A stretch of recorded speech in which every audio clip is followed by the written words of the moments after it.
Գևորգ, քեզ փորձեցի բացատրեմ, ոնց որ չես հասկանում, բայց էլի կբացատրեմ։ Լսի, դու էմոցիոնալ, հոգեպես պատրաստ չես նախարար աշխատելու, անկեղծ եմ ասում քեզ։ Դու պրոֆեսիոնալ, առողջ աշխատանքային քննադատությանը պատրաստ չես։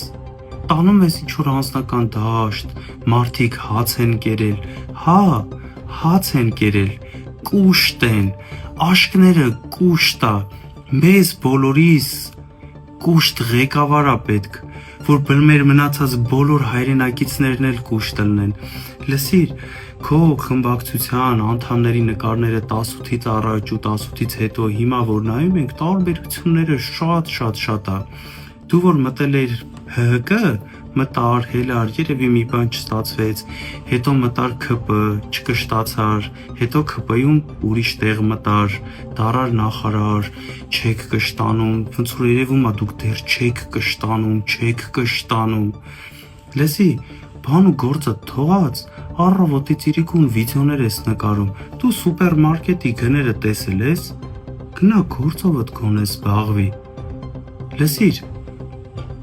դու գյուղատնտեսության պատասխանատուն ես։ Դու չգիտես, ես քեզ ասեմ, գինին լինում է խաղողից, մնացած մրգերից քո ասած 13 միլիոն ոնց որ ասեցիր արտահանում է եղել, այդ գինի չի, այդ սիդրը